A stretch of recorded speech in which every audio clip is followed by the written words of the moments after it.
Olá, bem-vinda, bem-vindo ao canal Angeline. Hoje vamos falar sobre o budismo e a nossa conversa é com Hernan Vilar. Ele é monge da tradição Mahayana do budismo da Terra Pura.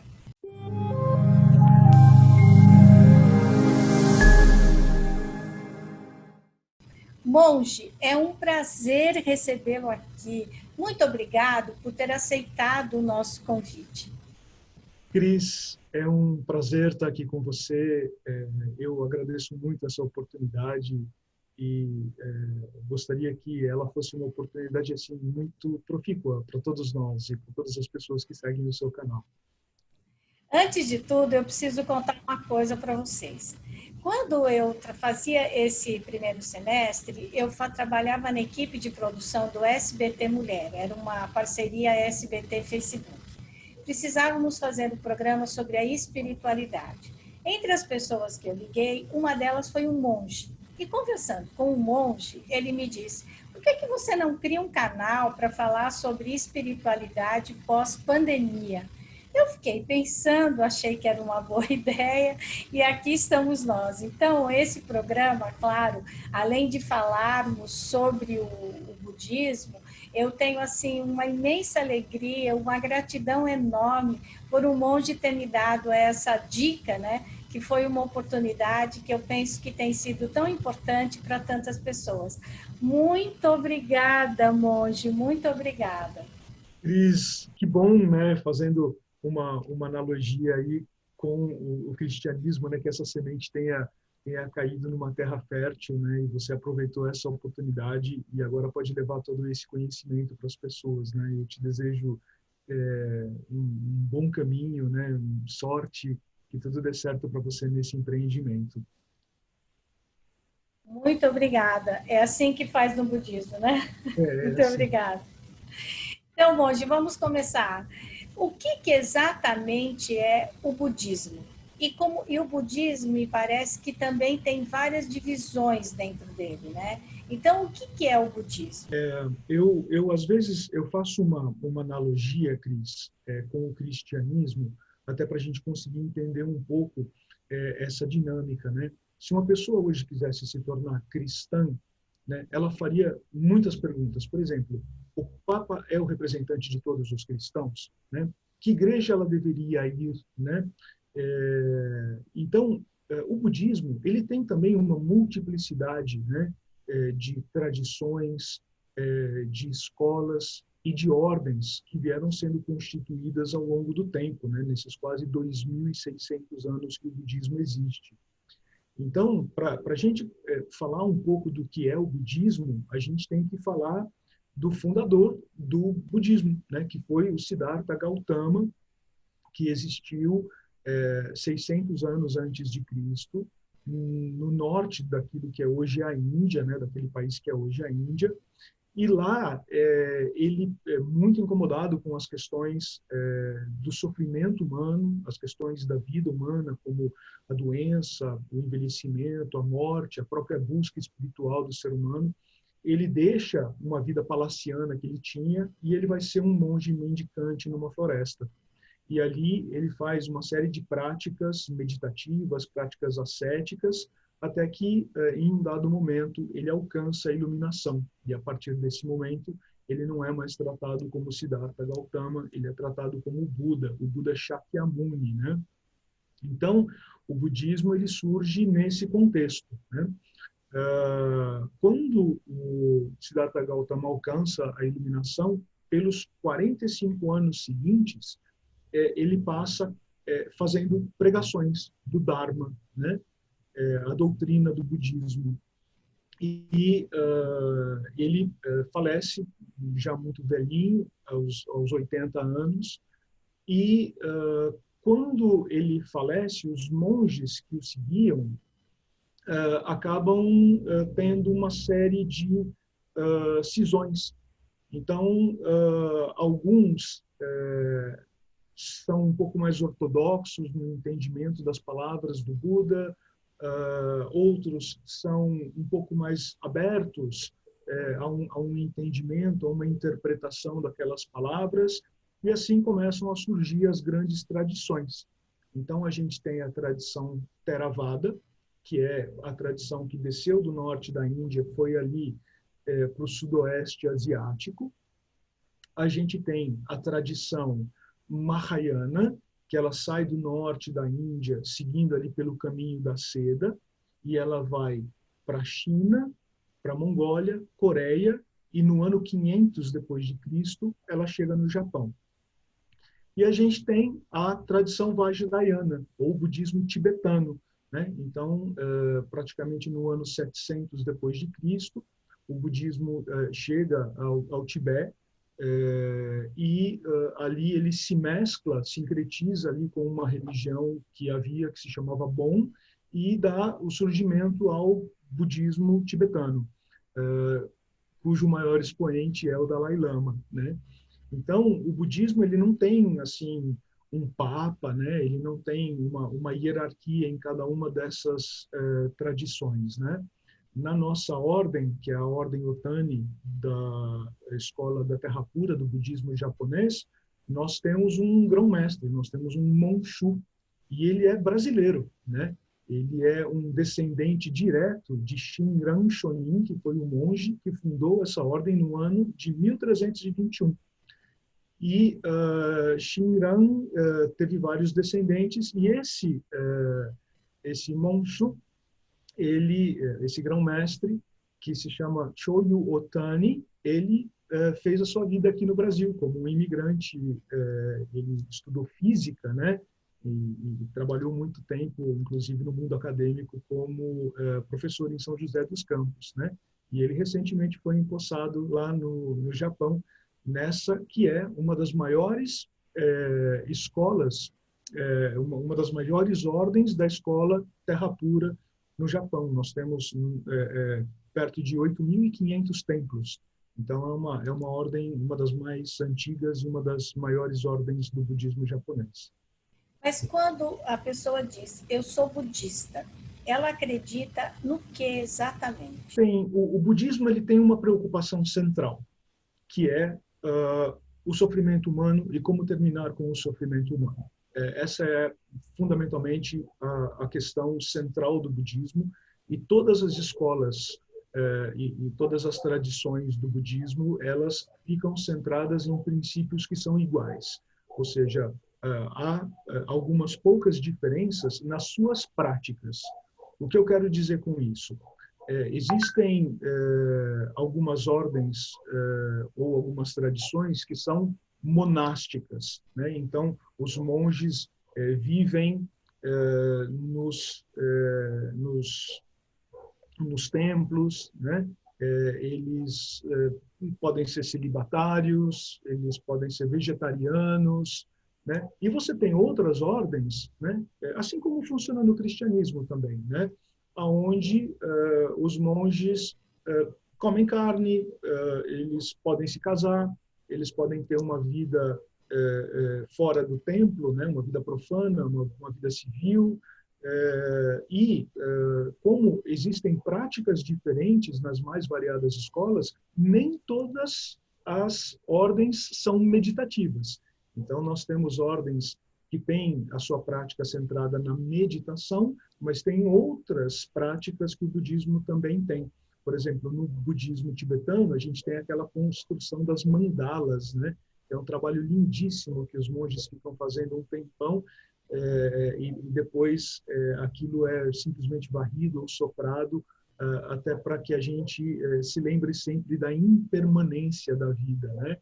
Tem outras ordens que são contemplativas, né? Elas fazem um processo de contemplação da vida.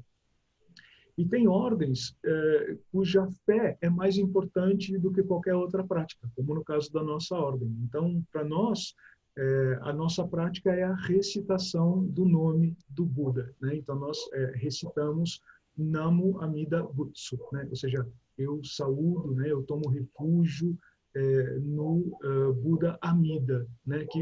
Que faz parte de uma budologia, ou seja, no budismo a gente não tem uma visão una, né? Assim como, por exemplo, no cristianismo, onde você tem o monoteísmo, você tem um Deus, né? E esse Deus teve um filho, né?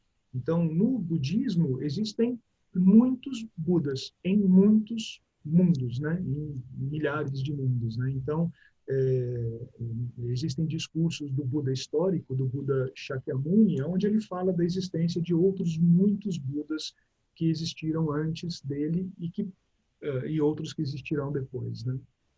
Mas quando o senhor fala que nem todos eles meditam, nem todas as ramificações do budismo meditam, mas todos eles têm uma prática de silêncio, não é? Uma prática de se ouvir, uma prática vamos dizer assim, de centrar em si mesmo, não tem?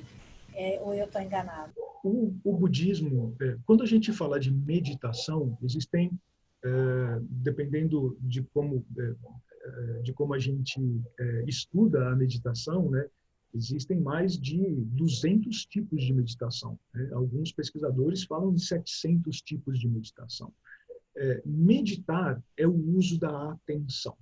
Então, tudo aquilo que a gente fizer com atenção e com concentração, aquilo se tornará uma meditação. Então, eu posso meditar buscando silêncio, mas eu também tenho meditações que são analíticas, e elas não buscam o silêncio. Ao contrário, eu fico pensando, por exemplo, na finitude da vida, ou eu fico pensando em como encontrar alegria em meio a todos os problemas que a gente tem na vida. E isso, eu não busco silêncio, ao contrário, eu vou ficar refletindo, isso vai me provocar pensamentos, isso vai me provocar emoções, mas eu fico com toda a minha atenção, com toda a minha concentração voltada para esse tema. Então, nem todos os processos meditativos, eles buscam o silêncio, né? O que, na verdade, ocorre é que, por razões históricas, o budismo tem uma escola que se chama Soto Zen, é a escola do Zen budismo. E nessa escola, eles fazem uma meditação em que você dá um foco, uma atenção muito grande para o silêncio, prestar atenção na sua própria respiração, e isso acabou se difundindo no Ocidente como uma prática, ou talvez a prática mais conhecida. Mas no budismo a gente tem muitas outras práticas. E no seu grupo, qual que é a sua prática? Então, quando o Buda histórico, o Buda Shakyamuni, faz os seus discursos, né, cada discurso se torna um sutra. E olha só, o Buda, nós temos hoje 84 mil sutras. Então, a gente não tem, por exemplo, uma Bíblia condensada, né? Desculpa, o que é um sutra? Um sutra é um discurso do Buda. É uma fala dele. E você tem falas super pequenininhas, onde algum monge pergunta alguma coisa para ele e ele responde. E você tem sutras que são gigantescos, são enormes, onde ele fica falando sobre um determinado tema. Quando o senhor está falando de Buda, o senhor está falando do Siddhartha? Falando do Buda histórico, isso, o Siddhartha Gautama, que se tornou o Buda Shakyamuni, né? O que acontece? Nos sutras, ou seja, nos discursos que o Buda nos legou, em vários dele ele faz menção a outros Budas. E um desses Budas que é mencionado é o Buda Amitabha, ou Buda Amitaios, que é o Buda da luz e da vida infinita.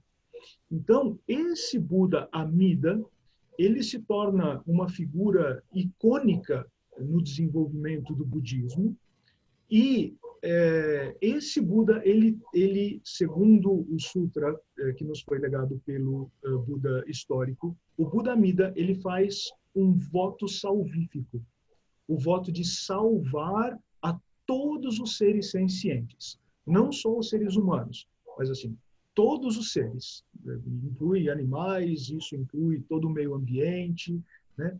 Então, se criou, a partir daí, um budismo da fé, onde a minha prática pessoal ela não é importante, porque eu sou um ser imperfeito, corruptível, cheio de paixões, né? cheio de dificuldades, e talvez pelos meus próprios esforços eu não consiga alcançar a iluminação nessa vida. Mas tem um ato salvífico, ou seja, então, através de um ato devocional, através da minha fé, eu posso ser salvo por esse Buda Amida, que fez o voto salvífico, então, em relação a todos os seres sencientes. E agora, quando o senhor fala em Dharma, o que é exatamente o Dharma no budismo? Dharma a doutrina do Buda. Então, quando a gente fala de Dharma, a gente está falando do ensinamento que nos deixou o Buda histórico, o Buda Shakyamuni. Esse é o Dharma. E o que é esse ensinamento? Então, o Dharma, ele faz parte do tríplice tesouro do budismo, né? Então, o budismo ele tem aquilo que a gente chama de 3 tesouros, que é o Buda, o Dharma, o seu ensinamento, e o Sangha, a comunidade. Então, esses são os 3 princípios basilares sobre os quais o budismo repousa sua atuação. Então, o que diz o Dharma?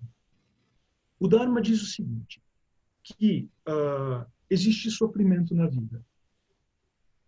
Então, esse talvez seja um ponto importantíssimo, né? Há sofrimento na vida e, mais importante, né?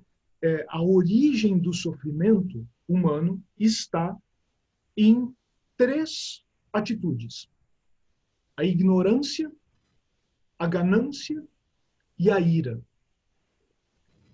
Então, como que a gente consegue compreender a ignorância, a ganância e a ira, né? Por que nós não somos capazes de perceber a realidade das coisas? Muitas vezes a gente age com medo, a gente age de maneira violenta, nós nos apegamos a coisas com o medo da impermanência, com o medo da dissolução, com o medo de morrer, né? Então, olha só, há sofrimento na vida, a origem do sofrimento está na ignorância, na ganância e na ira.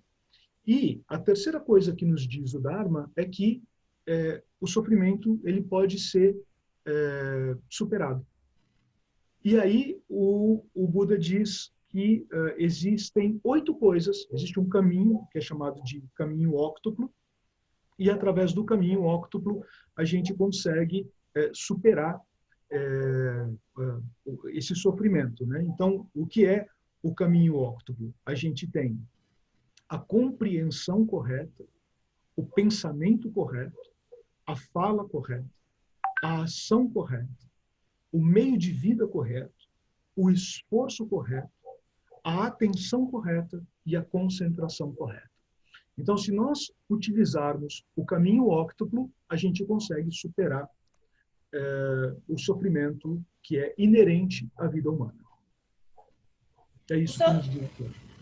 O senhor já disse, o senhor falou que cada grupo tem uma prática, né? Ou a prática da meditação, mas existe alguma prática que ela é comum a todos os budistas, não é? E qual é essa prática do budismo? Eu diria assim que todos os budistas, eles, na sua essência, são praticantes da não violência. Nós fazemos de tudo para evitar o sofrimento. Então, o porquê disso?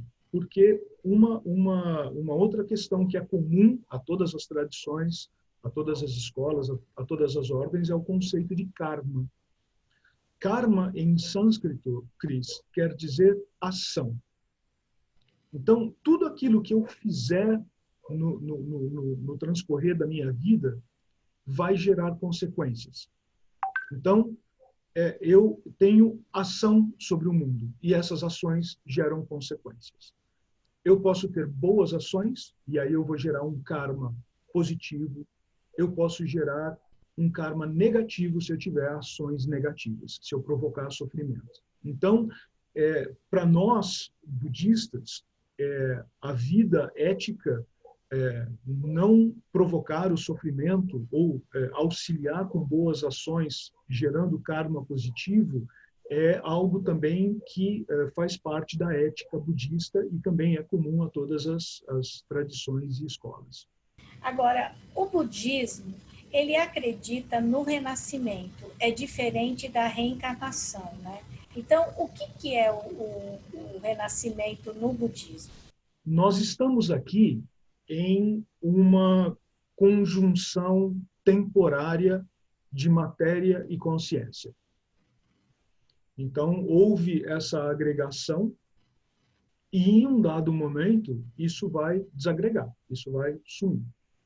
Então, para o budismo, não existe um eu permanente, como uma alma que transmigra após a morte de corpo em corpo, como algumas religiões acreditam, né? Ou uma alma que, no final da sua existência, permanece aguardando o dia do juízo final, quando serão, então, julgados os vivos e os mortos, né? Para o budismo, nós temos uma roda de nascimentos e mortes. É chamado samsara, a vinda a samsara, né? Essa é a roda que faz com que, no final de uma existência, né, eu tenha um renascimento. Então, aquela matéria e a consciência se dissipam e depois elas se agregam de novo e eu tenho uma nova oportunidade de experimentar a vida na condição humana. Então, não é o mesmo corpo, talvez não seja a mesma família, talvez não seja o mesmo país, em algum local onde a vida se manifestar, né, eu talvez tenha a oportunidade de experimentar novamente a vida na condição humana. O que acontece é que tudo aquilo que eu fiz, eu sou responsável por aquilo. Então, esse é o conceito de causa e efeito, karma, né? Então, pode ser que muitas vezes coisas boas aconteçam na minha vida de forma absolutamente gratuita. Isso pode ser um bom karma, ou coisas muito ruins podem acontecer na minha vida e isso pode ser o resultado de um mau karma. Agora, quando o senhor fala em renascimento, significa voltar, porque a reencarnação no espiritismo, ela é, você volta cada vez mais um ser para se transformar num ser de luz, você volta em ser humano. O budismo também acredita que esse renascimento se dá só como ser humano ou em qualquer ser vivo da natureza. Tem várias correntes de pensamento dentro do budismo e algumas delas entendem que a gente pode renascer em qualquer condição, né? Eu até tenho uma história muito interessante. Uma vez conversando com um amigo que reside em Nova York, ele foi numa feira de adoção de cães e tinha um grupo de monges que estavam com um lhasa tibetano, né, para adoção. Mas quem quisesse adotar aquele cachorrinho teria que assinar um contrato super grande, porque o cachorro era vegetariano, tinha várias exigências contratuais para o cuidado do cachorro. E uma das exigências é que os monges, a qualquer momento, poderiam solicitar visita para o cachorro, para fazer orações em conjunto e tudo mais, porque eles acreditavam que aquele cachorro, especificamente, era a reencarnação, né, o renascimento de um lama do passado, né? E ele e a esposa resolvem adotar o cachorrinho, levam o cachorrinho para casa. E estão num dia de domingo se divertindo, o cachorrinho em casa, etc. e tal, e toca a campainha, né? E aí o porteiro do condomínio deles diz assim: olha, tem um grupo de monges aqui pedindo para visitar o cachorrinho, né? E eles falam: ah, tá bom, né? Puxa, podiam ter avisado antes, mas claro, subam, né? E aí vem, e entre os monges estava o próprio Dalai Lama, que senta no chão da sala e fica brincando com o cachorro e conversa com o cachorro e tudo mais. Então, tem algumas tradições onde a vida se manifesta em todas as criaturas, né? E aquela criaturazinha que hoje tinha e tem ainda a forma de um cachorrinho pode ter sido um lama do passado, né? Então, isso é verdade, sim. A gente entende que a vida se manifesta nas mais diferentes formas, né? E o budismo, porque quando fala em lama, em Buda, há uma certa confusão, né? Por exemplo, o senhor está falando agora aqui, porque o Dalai Lama também foi lá e tal, porque, no fundo, embora o Dalai Lama represente um ramo, vamos dizer assim, dentro do budismo, ao mesmo tempo, ele é visto como um papa do budismo, não é? Então, Sim. como que a gente define assim um novo Buda, um novo Lama, um novo Dalai Lama? Porque isso às vezes fica muito confuso, não é? O Dalai Lama, ele é o superior, ele é o monge superior daquela ordem do budismo tibetano, né? Ele não é um Buda, ele é apenas o monge superior, né? Dessa ordem. Nós imaginamos, né, que haverá a vinda de outros Budas no futuro, né? Então, inclusive tem textos budistas que dizem que 14 mil anos depois do nascimento de Shakyamuni, do Buda histórico, haverá um novo Buda chamado Maitreya, né? Então, isso é uma outra questão que a gente ressalta. Não existe um Buda hoje vivendo entre nós, né? E uma outra coisa que é muito interessante é aquela estátua do Buda gordinho, né? Que às vezes as pessoas têm, né? Na verdade, aquilo não é uma estátua do Buda, né? O Buda ele era magérrimo, né? Ele era muito magro, porque lembra, ele ficou anos na floresta mendicando, fazendo uma vida ascética. Então tem algumas estátuas na iconografia budista em que você vê o Buda histórico de forma cadavérica, sabe? E tem alguns textos que diz que às vezes ele apertava a barriga e ele conseguia tocar a própria coluna, sabe, de tão magro que ele estava. Então, aquele Buda gordinho, na verdade, foi um monge chinês que era muito espirituoso, era uma figura assim muito alegre e ele acaba sendo associado com esse Buda do futuro, esse Buda Maitreya que virá daqui a 12 mil anos, né? Então, mas ele não é, na verdade, a figura do Buda especificamente, né? Monge, e quando a gente fala do budismo, você fala assim, ai, fulano é zen, é budista. Parece assim, que ele vive no mundo da lua, que ele não se conecta com o real, não é? Agora, durante a pandemia, as pessoas ficaram em casa e começou essa febre da meditação. Precisa rezar, precisa pensar no que está fazendo e tal. Como que o senhor vê isso? O budista, ele é mesmo essa pessoa que parece assim meio fora do ar, claro, mas dentro do que ele acredita, e as pessoas têm essa tendência agora a meditar, e quem medita fica meio fora do ar. Como é que é isso? Eu diria assim, que há monges e há monges, né? Uhum. Se você, talvez um dos monges mais midiáticos do mundo hoje, que é Thich Nhat Hanh, né, que é um monge vietnamita, né? Ele tem essa aura de paz interior, de tranquilidade, todas as vezes que ele fala, e ele ensina meditação, né? Ele transparece que ele é uma pessoa em paz consigo mesma, em paz com a vida, né? Que absolutamente nada que possa acontecer iria tirá-lo desse invólucro, né? dessa egrégora de paz, né? E tem outros monges que não são assim, né? São monges ativistas, por exemplo, né? Que lutam por igualdade social, que são isso é chamado budismo engajado, né? Vão em protestos com roupa de monge, erguem plaquinhas, tomam borrachada da polícia no Japão, onde eles estão, né?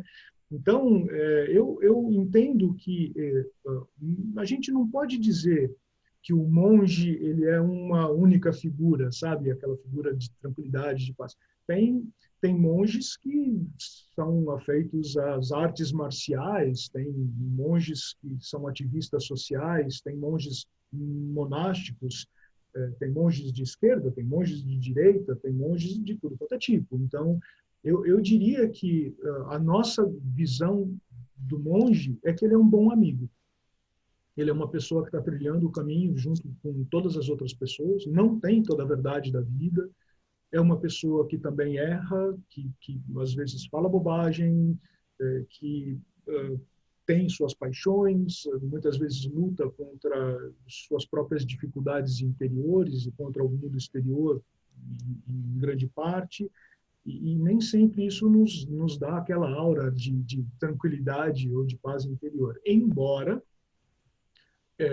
se tem uma coisa que os budistas têm, e isso talvez seja comum a todos, é essa sensação de que está tudo bem. Que por mais que nós estejamos em meio a uma pandemia, que há pouca coisa que a gente às vezes pode fazer, nossas vidas são limitadas, as nossas escolhas são limitadas, a gente não acredita em livre-arbítrio total, a gente acredita que a gente tem um pouquinho só de arbítrio nas nossas vidas, e muitas vezes esse pouquinho a gente tem que usar com muita sabedoria. Então, a gente entende que a vida é assim, essas são as condições que nos colocaram. Existe sofrimento, existe envelhecimento, existe morte, existem condições injustas e a gente precisa conviver com isso de uma maneira positiva.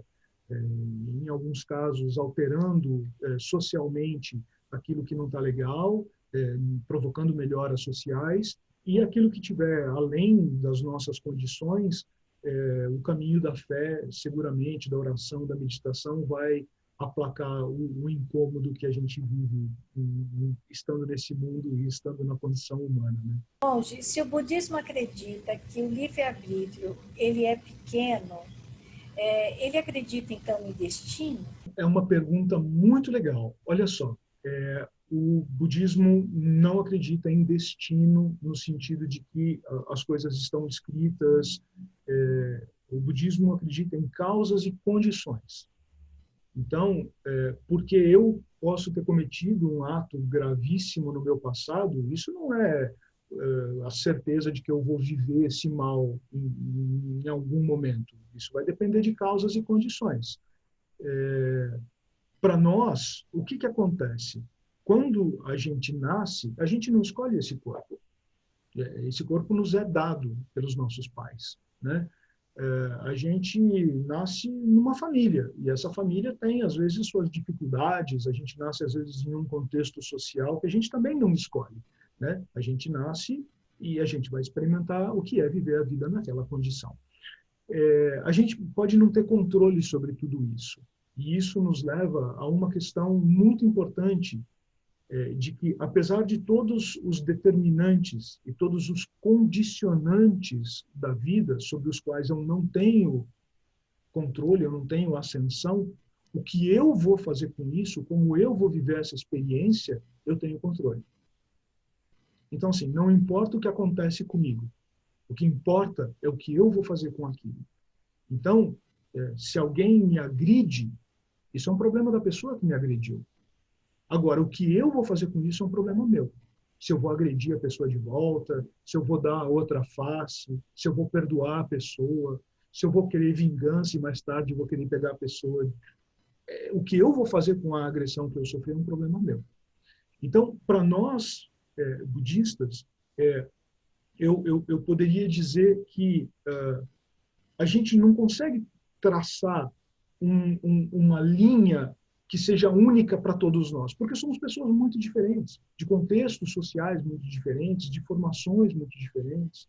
Eu sou psicólogo, então o meu viés na interpretação do mundo sempre é o ser humano. Eu sempre vou me preocupar com o ser humano, eu sempre vou pensar no acolhimento das pessoas, Eu trabalho em hospitais, por exemplo, então eu sempre lido com momentos extremados da vida, com o adoecimento, com a morte, às vezes com tentativas de suicídio, e eu tento fazer com que a minha visão de mundo sempre seja libertadora em relação aos condicionantes determinantes da vida.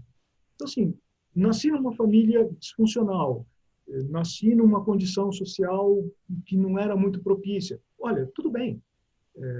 O que eu vou fazer com isso? Eu vou me tornar uma pessoa amarga, eu vou me tornar uma pessoa violenta, ou eu vou buscar a superação, eu vou buscar ser o melhor ser humano que eu posso ser diante das condições que eu tenho. Eu acho que é por aí o caminho. Monge, o senhor mesmo agora já disse que o senhor é psicólogo, né, e que o senhor faz um trabalho no hospital. Eu queria saber como que é esse seu trabalho e hoje em dia essa preocupação enorme com o suicídio, que ela tem muito a ver mais com os jovens, eu imagino, né? Eu gostaria de saber como que o senhor trata essa questão, porque todo dia, agora na pandemia, acho que ficou mais claro ainda, a gente pensar no pessoal da saúde, né? Que todo dia está ali lidando com vida e morte, mas que, na verdade, quem trabalha com o hospital está o tempo inteiro lidando com a morte. É como também os religiosos, né? Todos os religiosos, acho que a coisa mais difícil que tem é consolar uma família da sua comunidade que perdeu um ente querido. Por mais que você acredite, por mais que você acredite na reencarnação, por mais que você acredite na ressurreição, por mais que você acredite no renascimento, a perda de uma pessoa, ela é muito doída, não é? E como que o senhor lida com isso? Porque é praticamente diariamente. Por conta do CRP, eu não misturo a psicologia com o budismo. Eu sou, na verdade, proibido de fazer isso. Então, quando eu sou monge, eu tenho uma atuação como monge, mas como psicólogo, eu preciso ficar adstrito e utilizar as técnicas científicas da psicologia, né? Nos hospitais onde eu trabalho, eu entendo que não só por conta dessa pandemia, as equipes estão sofrendo. Há 2 semanas, no hospital que eu trabalho, a gente perdeu uma enfermeira muito querida, e isso assim deixou todo mundo consternado, né? Era uma pessoa que, particularmente, toda vez que nós nos encontrávamos nos corredores do hospital, a gente conversava, falava dos pacientes que estavam precisando de atendimento, de acolhimento. A gente está lidando com o sofrer dos pacientes, a gente lida também com a nossa própria impotência de ver, às vezes, pacientes agravarem e a gente não conseguir lidar bem com isso, porque o tratamento ainda não está 100% estabelecido e todo mundo se sente, às vezes, impotente e limitado no momento em que precisa fazer uma abordagem como essa. É muito difícil. A gente está vivendo tempos muito difíceis. E aí, um pouco, a ciência e a religião acabam servindo de conforto para as pessoas, sabe, Cris? Todas as vezes que a gente vai lidar com uma comunicação de óbito no hospital, é inevitável a gente tocar em algum assunto que seja religioso. A gente falar, ou seja, perguntar para a pessoa, entender qual que é a religião daquela família, entender se eles têm um clérigo que queira estar junto naquele momento, sabe? E a gente tenta, na própria fé da pessoa, dar algum tipo de conforto, né? Mas o suicídio, para mim, ele tem sido, olha, o ano passado, Cris, nos hospitais onde eu trabalho, eu atendi mais de 70 casos de tentativa de autoextermínio. E foi 70, o senhor está falando 7-0. 7-0. Só eu, só eu. E foi muito difícil. Foi muito difícil. Foi assim um ano. E isso não quer dizer que, por causa da pandemia, as tentativas de autoextermínio não estão acontecendo. Elas continuam acontecendo. E eu entendo que a nossa sociedade adoeceu. A nossa sociedade está doente. E ela está deixando as pessoas doentes. A gente polarizou questões políticas, está todo mundo de forma muito extremada. A gente está perdendo mão do que é a vida. de como é gostoso viver de forma simples. Agora, na pandemia, a gente está percebendo que a gente consegue viver com menos dinheiro, com menos coisa, a gente consegue viver junto, mas, ao mesmo tempo, viver junto traz problemas. Então, eu estou lidando assim com uma dezena de casais que se separaram durante a pandemia, porque assim, problemas que já existiam antes ficaram exacerbados durante o isolamento. Eu entendo que esse momento que a gente está passando, ele é um momento que não dá para a gente falar só de ciência, não dá para a gente falar só de vacina, não dá para a gente falar só de tratamento do Covid. É um momento da gente refletir a respeito da vida. O que é viver? Qual é o sentido da vida?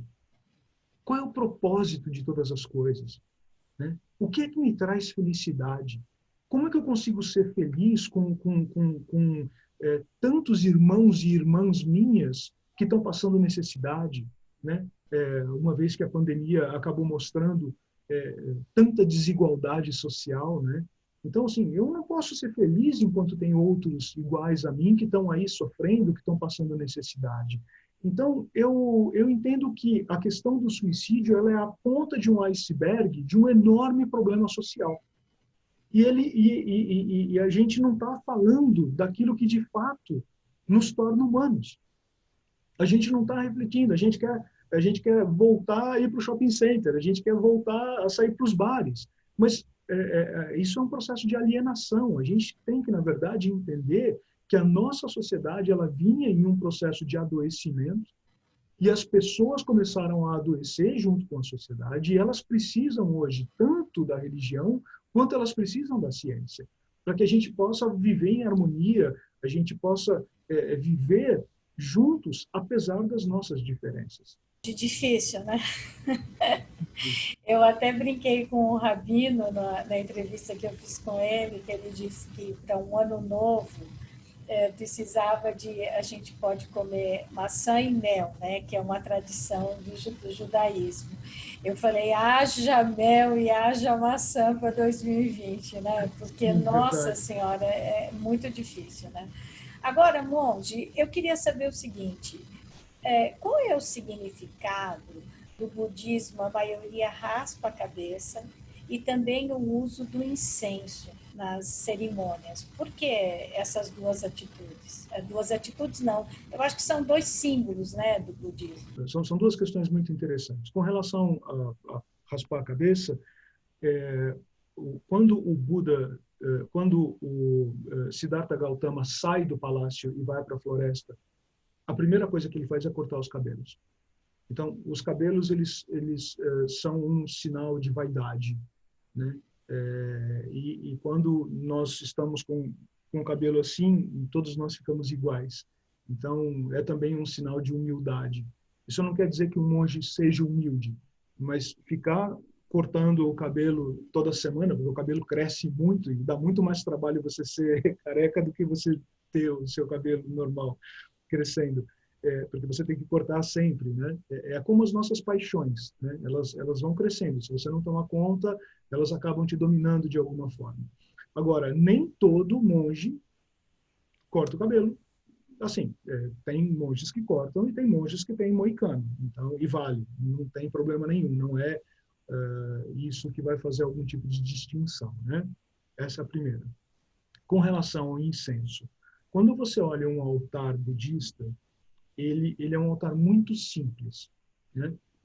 Na sua essência, ele vai ter flores que representam os seres vivos e aquelas flores, elas ficam até que elas começam a murchar, que é o próprio ciclo da vida, é o envelhecimento, a morte.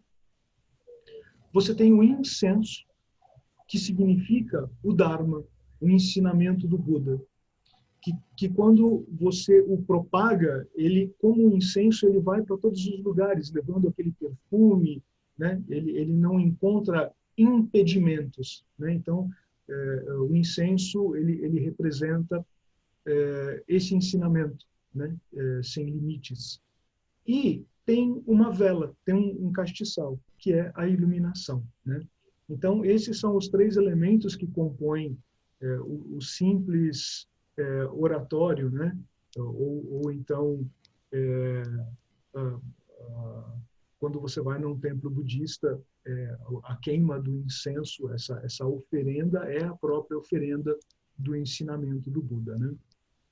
E esse que o senhor tem na mão, ele é uma espécie de uma corrente, para alguns os católicos, isso é um terço, né? Sim, sim. O que é exatamente isso que o senhor Isso usa? se chama japamala ou nenju. Ele não serve como contas, por exemplo, que você vai rezando e vai passando as contas, como acontece, por exemplo, num terço, né? Cada uma dessas bolinhas, ela representa, ela tem alguns significados, né? Ela pode representar cada um de nós, né? Que fica unido, né? Através desse cordão que é o ensinamento budista. E aqui você tem 3 pedrinhas que são diferentes, né? Tem 2 pedrinhas menores e você tem uma pedrinha maior. A pedrinha maior, ela pode representar o Buda. E as pedrinhas menores são 2 seres celestiais que sempre acompanham o Buda, Kannon e Senshi, né? Ou seja, a compaixão e a sabedoria. Então, esse daqui seria um simbolismo da Japamala, né? do Nenju. Né? Então, todos nós, cada bolinha representando um de nós, todos unidos, né? E tem aqui o Buda, né? E a compaixão e a sabedoria. E aí o senhor carrega isso todo dia e o senhor usa isso? Como que é? Existem alguns nenjus que são como esse. Na verdade, como eu estou paramentado, eu estou usando esse nenju. Mas quando eu estou em roupa civil, normalmente eu coloco um que são contas, são bolinhas que ficam aqui no pulso, né? E representa o nenju, né? Então, hoje é muito comum você ver pessoas usando essas pulseirinhas assim, né? Nem todas elas são japamalas ou nenjus budistas, né? Tem uma certa moda aí, mas de qualquer forma eu uso um de pulso que faz essa Mas representação. quando o senhor usa esse de pulso, o senhor usa para quê? Para te lembrar do Buda? Isso te traz que tipo de coisa? Ou é uma proteção? Não, não é uma proteção. Na verdade, ele me lembra, cada uma dessas bolinhas, na verdade, o japamala completo ele tem 108 contas. E cada uma dessas contas representa uma paixão humana, né? Então, quando eu estou com ela, isso está me lembrando que eu tenho as minhas paixões. E eu tenho que tomar muito cuidado porque elas crescem exatamente como os meus cabelos, né? E se eu não tomar cuidado, elas tomam conta de mim, né? Então, as paixões, aí você tem a própria ignorância, que eu já citei, a ganância, a ira, né? A vaidade, são todas essas paixões que ficam representadas nas 108 contas da Japamala, né? A gente não tem nenhuma boa paixão? Todas as paixões nos levam a um problema? Eu diria para você que aquilo que a gente encontra de alegria na vida, a gente tem que tomar muito cuidado, porque às vezes é uma alegria fugaz, não é uma alegria de verdade, né? São, às vezes, prazeres que não representam algo de duradouro, né? Então, muitas vezes, nós nos entretemos com pequenas alienações da realidade, né? A comida, a bebida, etc. e tal, e isso não é uma felicidade duradoura, porque isso vai acabar daqui a pouco, né?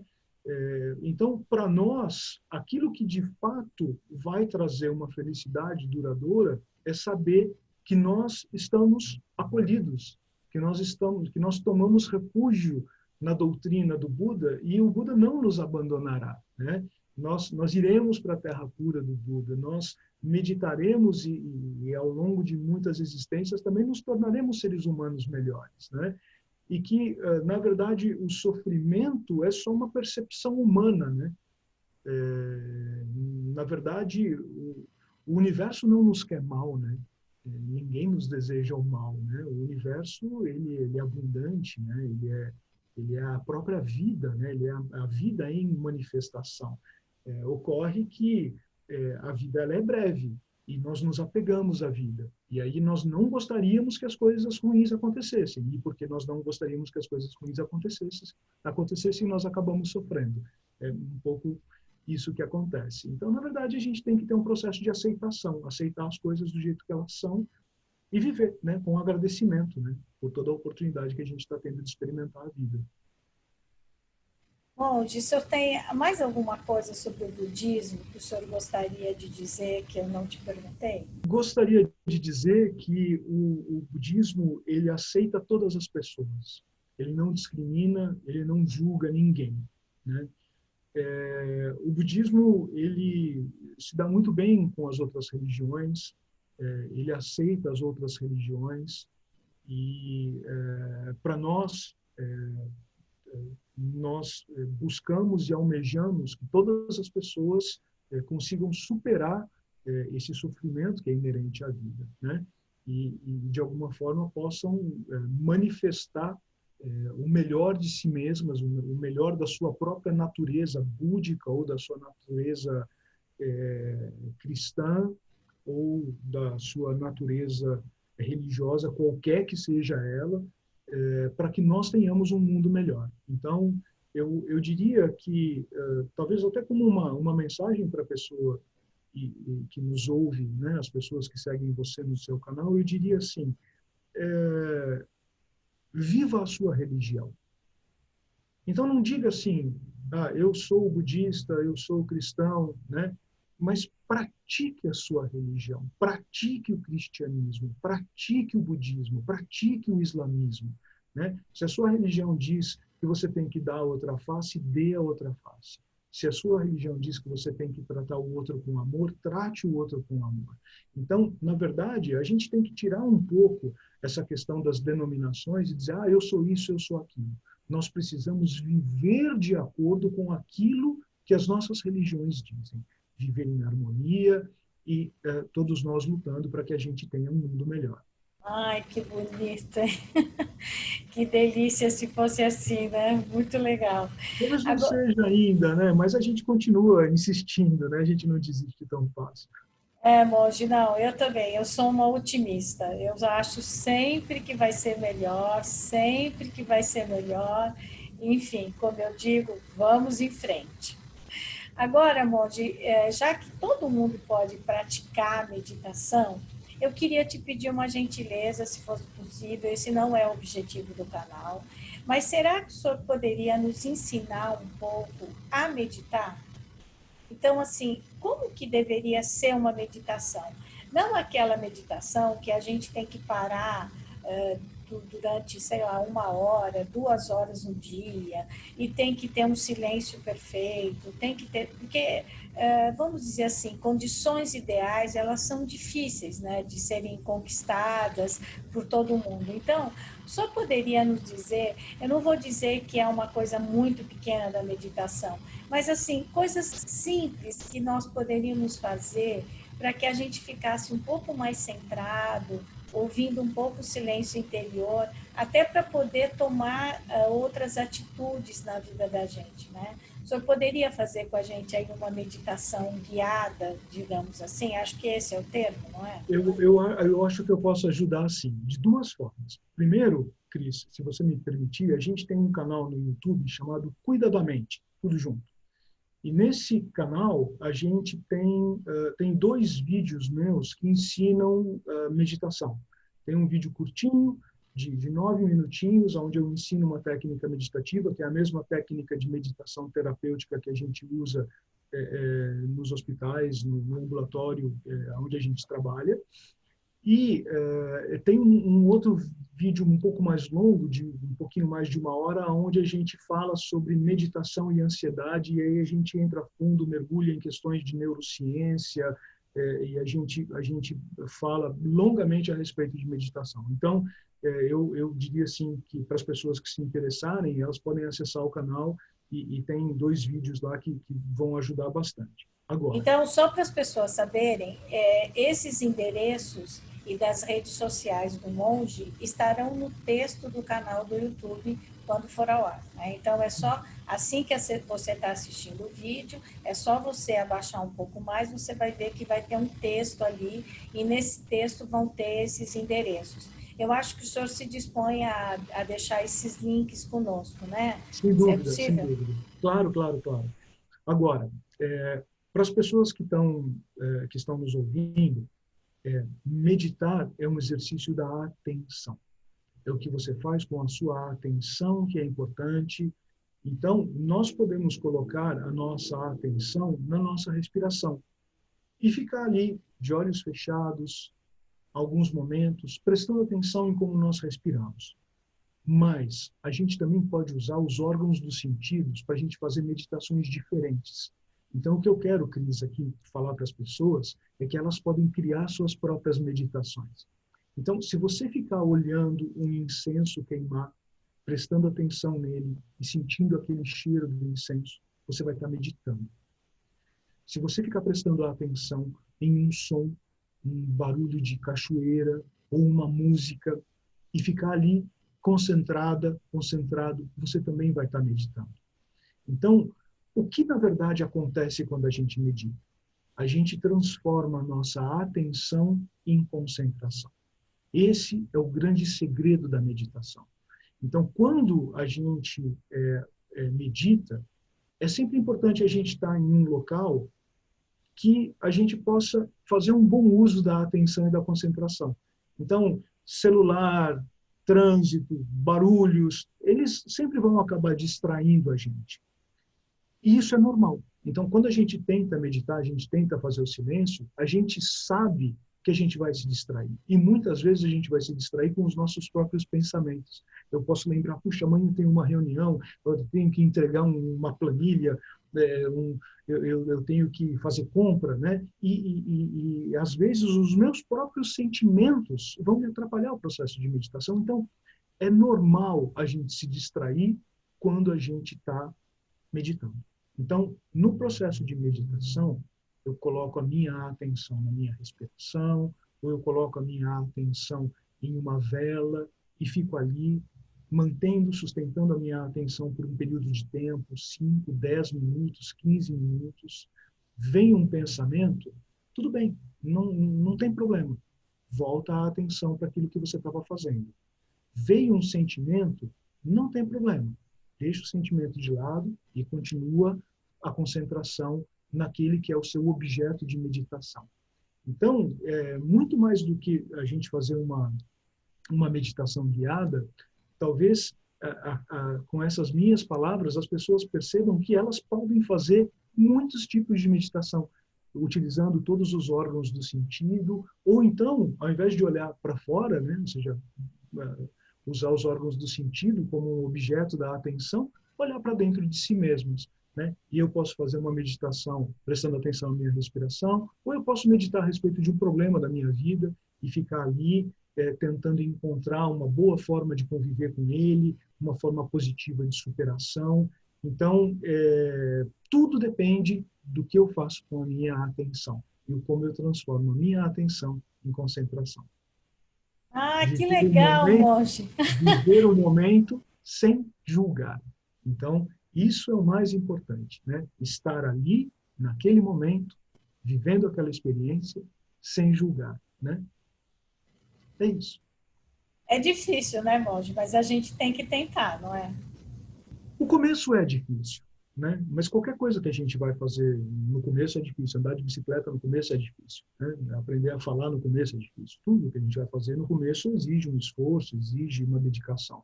Mas depois, isso se torna um hábito, né? E aí a gente consegue fazer com que essa prática entre nas nossas vidas, né? Monge, para incentivar as pessoas, me diga, o que a ciência diz que a meditação ajuda no ser humano? Nossa, nos últimos 5 anos, Cris, mais de 2.000 trabalhos científicos foram publicados falando sobre meditação e os benefícios da meditação para a saúde, né? Então, a gente sabe hoje que a meditação, ela funciona muito bem para combater a ansiedade, né? O transtorno de ansiedade generalizado, síndrome do pânico, né? Ela funciona muito bem para os casos de depressão leve, ela funciona para transtornos da atenção, transtornos do impulso, ela é muito funcional também para insônia, né, os distúrbios do sono, e para dor crônica. Então, a meditação, ela produz estados alterados de consciência, né? Então, num primeiro momento, eu estou usando a minha atenção. Depois, eu consigo transformar a minha atenção em uma concentração. E se eu continuar meditando, eu vou transformar a minha concentração numa hiperconcentração.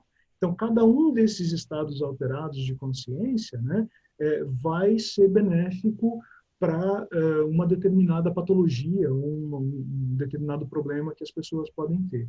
A gente sabe que hoje, né, setembro, né, finalzinho de setembro do ano de 2020, metade do estado de São Paulo está tendo crise de ansiedade, né? E uma outra parcela enorme da população vivendo problemas relacionados à depressão.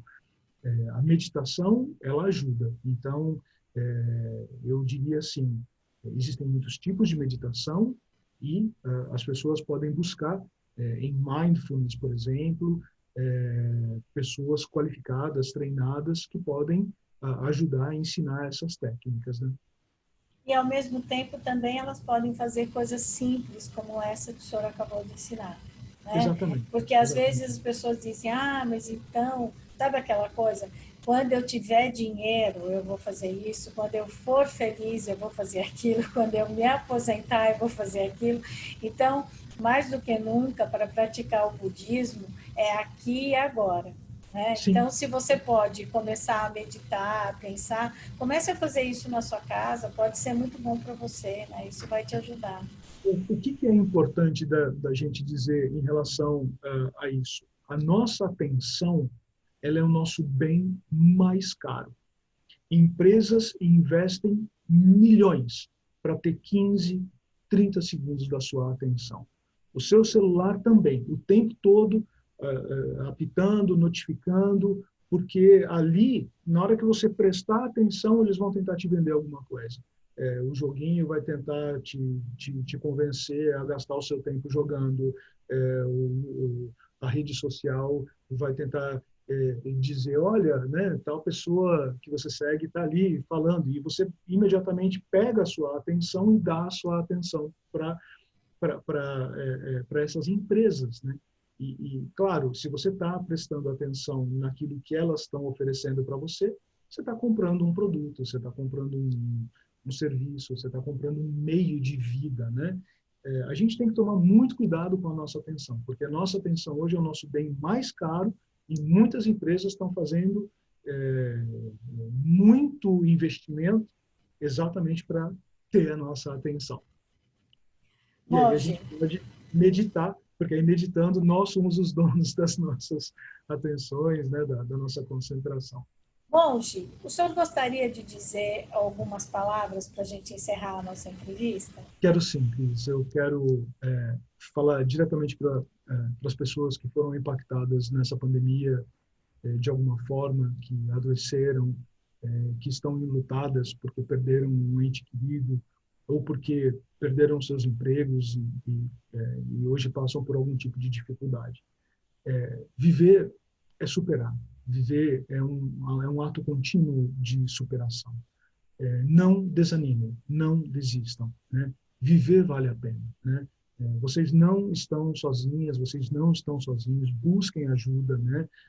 Busquem ajuda dos profissionais da saúde, busquem ajuda dos clérigos das suas religiões, mas saibam que juntos a gente vai conseguir superar esse dificílimo momento que a gente está passando na humanidade, mas também é muito importante que a gente tenha uma reflexão, que a gente tenha um aprendizado, que a gente seja capaz de rever, refletir, revisitar os nossos posicionamentos de vida, os nossos posicionamentos sociais, para que a gente seja capaz de criar uma sociedade ainda mais humana, ainda mais igualitária, quando a gente sair desse momento.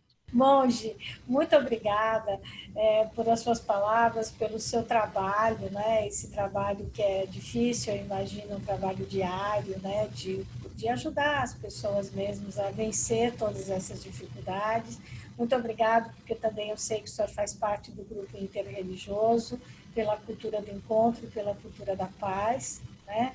E muito obrigado por essa entrevista, por explicar o budismo, que às vezes parece tão zen ou tão complicado, de uma forma tão didática. Muito, muito obrigada. Cris, eu agradeço a oportunidade, né, que você tenha um caminho iluminado, que o seu canal tenha muito sucesso, que você possa levar essas palavras de todos os religiosos para muitas e muitas pessoas e que isso sempre sirva de alento, de refúgio, de conforto nos mais difíceis momentos que a gente pode passar e que isso também nos traga união, né? Que a gente possa cada vez mais estar juntos apesar das nossas pequeninas diferenças. Muito obrigada, Monte. Muito obrigada. Até logo.